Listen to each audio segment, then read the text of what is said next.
you getting tired of all these videos, all referring to the Qira'at and the Ahruf and the Razm and all these words that you probably don't know and many of you probably don't care about, and yet they are important. And listen, I won't be doing too many more on the Qira'at and the Ahruf back here in the 8th, 9th, and 10th century. I would really like to get to the 7th and early 8th century. I'd like to get to the manuscripts. So bear with me, because we do still want to talk about one more thing. And this is pretty important. And it has to do with how many Qira'at there are today that are recognized, that are authoritative, and also when they were written. Because this is what Muslims aren't telling you. This is what the Shabir Ally and Yasir Qadhi, they are not saying, and they don't want to say it. You can see why. And I think we need to say it, because this is in some ways, this is the lie of Islam, that it refers to all these different readings, it refers to all these different dialects, and it assumes that all these existed at the time of Muhammad, that they were all there at the time of Muhammad. So I'm just going to play a few clips, starting with Dr. Shabir Ally. And it's a clip from earlier this week that the interview that I had done earlier, but that he had just recorded at the beginning of this week with this Kenny Bomer is his name. So let's watch this clip and see what Dr. Shabir Ally says about the Qira'at. Brother Kenny, I just want to add something to what you said. It is important that we get the nuances right. Otherwise, people may find an avenue through which they can start driving a wedge. Yeah. The way I would like to say this is to say that among the various recitations and even in the manuscripts that we're finding, certainly there are variations from, let's stick with the recitations for a moment. So we have 10 different recitations which are approved by Muslim scholars. They say that these are fine to be recited in the prayers. Whichever one of them you recite, your prayers are valid, but don't go outside of these 10. There are another 4 which can be used in further elaboration of the Quran in tafsir, but you wouldn't recite them in the prayers. And this has to do with the level of clarity and assurance that we have in the transmission of the 10 versus the additional 4. But all of these basically fit on the basic ductus, the consonantal ductus that we know to be the Uthmanic text. Okay, so it's pretty clear as far as Dr. Shabir Ally, from his position at least, it's very clear that there are 10. 10. What exactly are these 10? As we're going to find later on with Yasir Qadhi, it's 7 plus 3 to make the 10. He does talk about another 4, but no one really refers to that other 4 because they are part of the tafsir. So he then comes back, no, it's these 10. You notice that? Only 10. He's not telling you what those 10 are. All right, you notice that. We're going to come back to that. Let's go over to Yasir Qadhi now and see what he says, because he's going to be referring also to which is the most important, the one that we use today, all right? So let's hear what Yasir Qadhi says. The number of verses in the Qur'an depends upon the recitation, called in Arabic the qira'ah that you are reciting. Now the most common qira'ah that people who are living in English-speaking lands in Western countries, most of the world that follows, it is called the qira'ah of Hafs and Asim. And this qira'ah of Hafs and Asim, it has 6,236 verses in the Qur'an. So 6,236 verses according to the qira'ah that we recite. And the other recitations, and there are 10 total recitations, they have slightly different numbers, between 6,210 all the way up to 6,236. So a difference of 20 or 30 verses. That's it. Now, okay, did you catch that? Did you pick that up? He said very clear that there are 10 recitations. These are the only ones, the 10 recitations. But the most important one is Hafs from Asim. Hafs, comes from Asim. And you'll see that both Asim, who is the reader, and Hafs is the transmitter, are both from Kufa. He didn't mention that. But this is the one that is used in the English-speaking world, he said. And of course, actually, it's the one that's being used all over the world since 1985, because it has now become the canonical text because of King Fahd in 1985, 35 years ago. But did you pick that up, okay? now let's move on, because he's going to say more. Let's see what else he says. So, when the revelation of the Qur'an started upon the Prophet ﷺ, the Prophet ﷺ asked Allah subhanahu wa ta'ala to make it easier for his ummah to memorize the Qur'an by allowing it to be recited in these various dialects. And the evidence for this is a hadith narrated in Sahih Bukhari, Sahih Muslim, Muslim Imam Ahmad, in which the Prophet ﷺ said, Jibreel came to me and recited the Qur'an in one manner. And he used the Arabic word, one harf. And I recited it back to him. But I asked him to increase the number of harf until he offered me 2, 3, 4, 5, until he said the Qur'an had been revealed in 7 ahruf, 7 ways of reciting, so all of them are the same in meaning. They do not change the meaning, but they change in pronunciation and in the finer details. Now, so these are the 7 ahruf. They're exactly 7 ahruf that Allah Azza wa Jal allowed the Qur'an to be recited in, based upon the dialects, the famous 7 dialects of the Arabian Peninsula. Okay, so that's pretty clear now that it is 7 different ways of reciting it, and these were actually given by Jibril.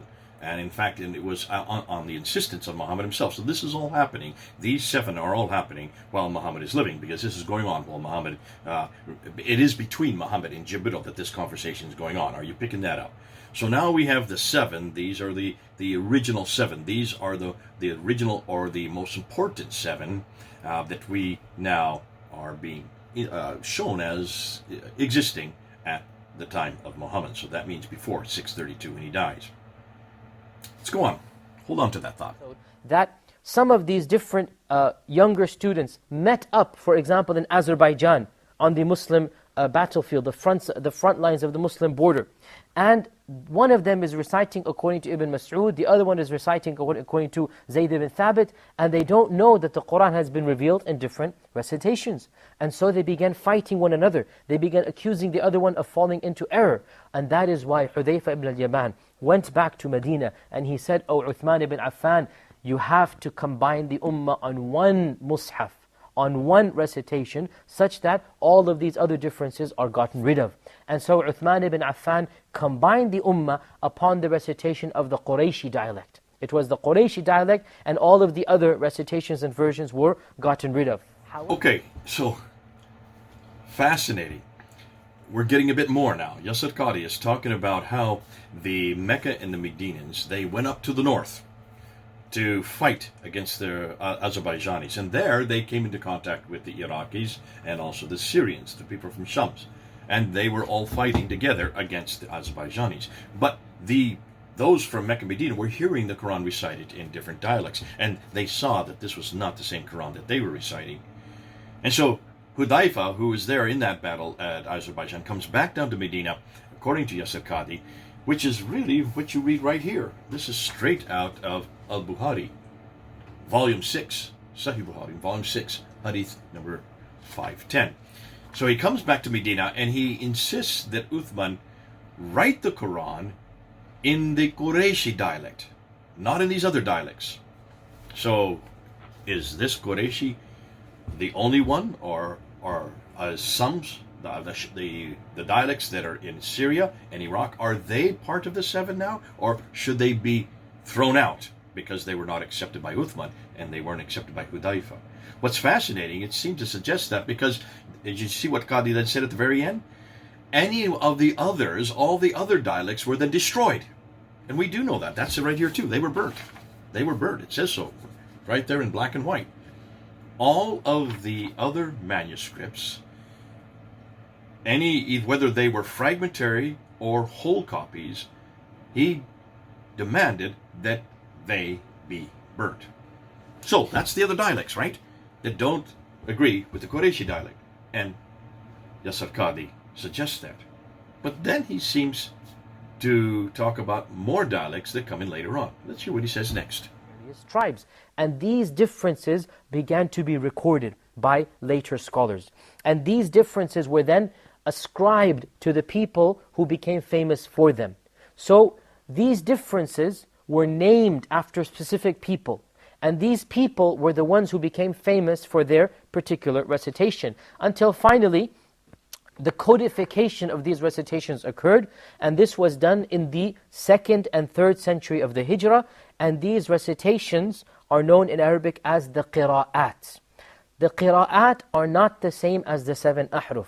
I'll give you a very simple analogy here, which will help you understand what the difference is between the ahruf and the Qira'at. The ahruf are what Allah Azza wa Jal revealed divinely. If you jumble up all the ahruf together, and then you spread them and let every person recite according to one of these recitations, according to some mixture of these recitations, these become the qira'at. And the qira'at are named after specific people who specialized in them. And finally, as we said, in the 2nd and 3rd century of the Hijrah, these qira'at were standardized, they were codified. And exactly 10 qira'at were chosen by our Muslim scholars. 10 of them were chosen because they represented the cream of the crop. They represented the best of the best. In each city, primarily 1 or 2 major qadis were chosen. So for example, in the city of Medina, there was the most famous qadi, and his name was Nafi'. And Nafi' was chosen to represent Medina. And in Mecca, there was a famous qadi by the name of Ibn Kathir. Don't get confused with the one who wrote the tafsir. The one who wrote the tafsir lived 500 years later. This is another Ibn Kathir. And so Ibn Kathir al-Makki became another qira'ah. Likewise in Basra and in Kufa and in other places, every one of these places, they standardized certain scholars to become the leaders of the qira'at. And to this day, these qira'at are present in the ummah. Now, Whoa, wow. So he said quite a bit there. I don't know if you picked up all that. Did you notice? He said that that they had to later on, after they have already destroyed the ones that were corrupted, the ones that did not agree with the Qurayshi one, and that's why the Qurayshi was the one that was given as the final text and was sent to different readers to 5 different cities, as he's going to say. And the cities are Medina, Mecca, Basra, Baghdad, and Damascus. Those are the 5 cities. They were sent with reciters were given to each one of these master copies to each one of these 5 cities. But then he says later on, there was different reciters. There were differences that started to be inculcated again. And then he gave a definition for the ahruf in the qira'at. And these ahruf were these original 7. These are the pure 7 that were there. But later on, in the 2nd and 3rd century, as he says, they were then jumbled up. They were jumbled up. And that's how you then get, I'm assuming, the 10. Or was it the original 7? Where did the 10 come from? Are you starting to get confused? It seems like he said, hold on a minute, there were 7 that Jibril gave to Muhammad there during his lifetime, because Muhammad had asked for it. Those were the 7, okay, I get that. And then he says, when they had this battle up in Azerbaijan, they then had to bring it down to 1. Okay, so they brought that down to the Qurayshi dialect, and that became the master copy. Those were sent to 5 different cities, with a reader for each one. But then later on, there was some more recitations, differences that came in. So these are not the ones that Muhammad knew. These are not the ones that Jibril had given. These are not of the pure ones. These are different ones that came in. And the reciters were then created in the 2nd and 3rd century. And at that time then, they became codified at a later date. Who codified them? Was it Muhammad? No, wait a minute. This is 2nd and 3rd century. Muhammad's no longer living here. So who codified these other ones that came in? And where are they? And what are they? And who are they written by? You'd like to know, wouldn't you? It's getting pretty juicy now. And these later ones are all jumbled from the original ahruf, or the original 7. Why in the world did they have to destroy the ones that were there at the time of Uthman if now you're going to just get new ones that come in later on in the 2nd, 3rd century? Hugely significant. So what I'm going to do, I'm going to go and play one more little clip here. I'm just going to give one more clip, and then we're going to actually put this together, and we're going to show you a timeline. And then we're going to go and show you what exactly did happen, what history now shows us. And you're going to see that Qadhi and Shabir Ally, they're not telling you the whole truth. They're not giving you exactly what happened. And to understand what really happened, you need to look at the timeline. But let me just do this one little bit with Qadhi first before I go on. Of Medina. Most of the world has the qira'ah of the people of Iraq, which is Hafs and Asim al-Kufi, the people of Kufa. And this is what I assume most of my viewership will also know. They will be familiar with the recitation of Hafs and Asim, and this is the recitation that is prevalent in over 90% of the Muslim Ummah. So before I go into my timeline, I just wanted to give you that last bit. What is the name of the one he says that most of the people use today? And he ends with this. What does he say it is? It's the Hafs from Asim, from the line of Asim, which is from Kufa. Most of the people use that. Hold that, listen to that, because I'm going to come back to that, because that's enormously significant in this whole panoply of different qira'at, of different recitations, of different everything that's going on. You're going to see this is hugely significant. Okay, let's then go and look at this timeline. It's important that we look at a timeline. It's important that we look and see exactly when these qira'at, these different variants, these different Qur'ans are put together. You're looking at a picture here of Hatun Tash's 37 Arabic Qur'ans. These are the 37 that she has now. These are the ones she's procured. Oh, in the last 6 years, 7 years. When we introduced this down at Speaker's Corner in 2016, she only had 26. She's found another 11. But there really should be only 30 of them. What do I mean by that? Well, if you were to go up on Wikipedia, as I said earlier, you will look and you will see these 30. On the left side, you will see 1, 2, 3, 4, 5, 6, 7. Those are the initial 7. Those are the 7 that Yasir Qadhi is talking about, and that's the ones that he's referring to as the ones that existed at the time of Muhammad that were introduced by Jibril. And you can see the dates on them. Nafi from Medina died in 785. Ibn Kathir from Mecca died in 738. Abu Amr ibn al-Ala died in 770 from Basra. Ibn Amir al-Dimashqi from Damascus died in 736. Asim ibn Abi al-Jud from Kufa died in 745. And Hamza al-Zayyat from Kufa died in 772. The last then would be al-Qisai from Kufa, died in 805. Now, have you noticed I've been giving you the dates for a reason? Those are the initial 7. And who is the one that chose them? Well, his name is Ibn Mujahid. His name's right underneath. You can see his name right there. Died in 936. But then another 3 were added. Those are below that, 8, 9, and 10. Abu Ja'far from Medina, 748. Yaqub al-Yamani from Basra, 821. And Khalaf from Kufa, 844. Chosen by whom? Al-Jazari, who died in 1429. Now, to really understand all this, you're going to really have to put this on a timeline, because those are the 10 that they have been talking about. That's the 10 that Shabir Ally is talking about. This is the 10 that Yasir Qadhi is talking about, the initial 7. They added 3 after that. But the ones that are more important, really, because there's 2 other lists there. Do you notice those 2 other lists? Those are the transmitters.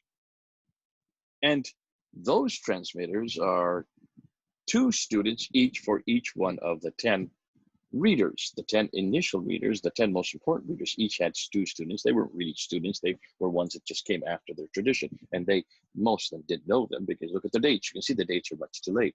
But to really understand what I'm saying here, to really understand the problems that Muslims, and certainly Yasir Qadhi's and the Shabir Ally's, are not telling you about, let's look at a timeline. So let's look at this timeline and let's take and see what we can find here. Because we want to look where this guy comes from, where this guy that I've just circled in black. Here's the timeline. And this is a timeline that we're going to look at the 10 official qira'at. These are the 10 official recitations or dialects, depending on who's defining it. On the left, you will see Muhammad. He dies in 632. So I've got him on the far left there. He was receiving his revelation from 610 to 632. That's the year he died. And then you can see 652 there on the left, and that's where the Quran was compiled. 652, mid-7th century. But according to everything we've just been hearing, or according to everything that Yasir Qadhi is saying, the 7 Qira'at were introduced here, the 7 readings, the 7 Qira'at. It was Jibril who is the one that actually gave him the 7 readings. Remember, it was Jibril who Muhammad turned to. He says, I want my people to learn it in their own dialect. There's so many dialects. Could you please not just have one? Could you have many more? And so that's why he gave them the 7 readings at that time, recognized by Muhammad. So these readings have to be there in 632. And that's the implication you're hearing whenever Yasir Qadhi or Shabir Ally are talking about these readings, these qira, that these were all done at the time of Muhammad, and therefore would have all been canonized and finished by the time he died in 632, right? But take a look at those 7 readings that we just saw listed before, the 7 actual reading that the Muslims are looking at. These are the 7 readings here. Take a look at that. There are the 7 readers in green. Ibn Amir from Damascus, 736. I put it in the order of when they died. Now, to be fair, they could have, and very likely, they did their writings, they wrote down their Qur'ans within 20 years, possibly the last 20 years of their life. So if you're looking at Ibn Amir from Damascus, though he died in 736, he probably started his writings in 716, so the first 20 years, or the last 20 years of his life. And so I put them in the order because he would be the earliest, since he died in 736. After him comes Ibn Kathir from Mecca, 738. Asim Ibn Abi al-Najud, 745. Abu Amr Ibn al-Ala from Basra, 770, and on down to Hamza, Nafi, and al-Kisai. So there you can see the 7 readers. They are not over in the left where Muhammad dies. They're actually a good 100 years after that. Do you see that? Look at the dates. The dates that they did their writing were all in the 8th century. Muhammad died in 632.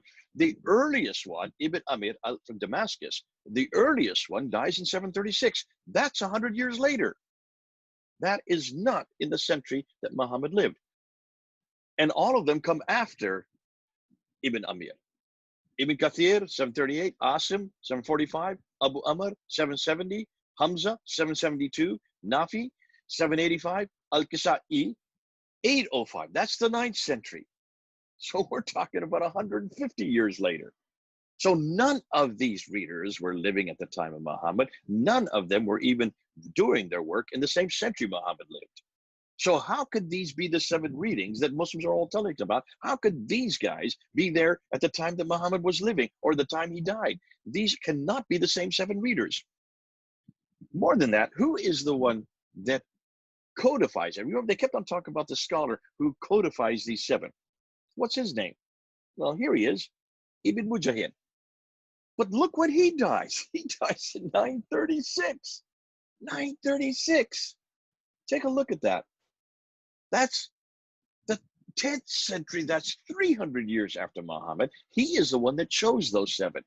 And whenever you hear Shabir Ally or Yasir Qadhi talking about these 7, they're always referring them as if they're the companions. They were right there when Muhammad was living. No, they were not. They're living over 100 years later. And the guy that actually chooses them, it makes them, it canonizes them, is Ibn Mujahid from the 10th century. He is 300 years after Muhammad. He never knew Muhammad, never lived in that century. And then what about the 3 that come after? Well, here are the 3 that come after. Abu Jafar from Medina, 748.